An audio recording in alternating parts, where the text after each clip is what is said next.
Lokero, I saw you shake your head when Kakai Kissinger was trying to paint a picture for us on, how this sorts out the winner takes it all issue that keeps recurring after every 5 years. Your thoughts on that?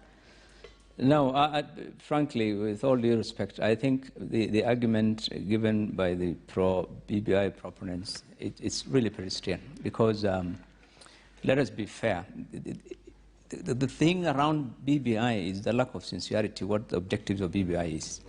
We have been in all these things that have been proposed today. We had a prime minister. We had a presidential system. We had the hybrid. That's not the issue. It's not about inclusivity. I'll tell you why. For example, the argument Kakai has given a short while ago about the winner takes it all.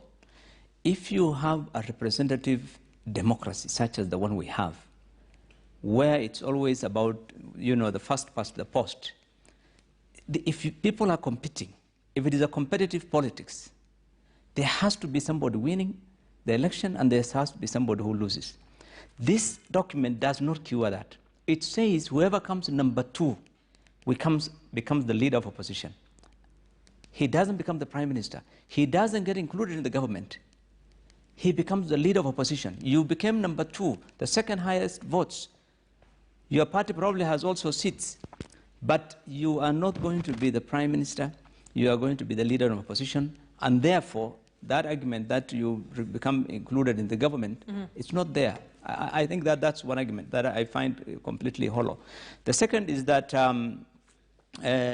the president, as we speak today, Kakai said, is imperial. It's not. This constitution, we worked on it for 20 years to make it the most accountable presidency or executive you can find in this country. There are checks and balances in everything, from appointment of his cabinet to appointment in the judiciary to everything in government. Allocation of resources has to be done in this constitution based on geographical, ethnicity. You have to look, all those things have to be taken into consideration in this constitution. In fact, it provides more for inclusivity than any other constitution you can find in this continent. The issue is not about lack of that legal environment for providing for that. It's about the commitment.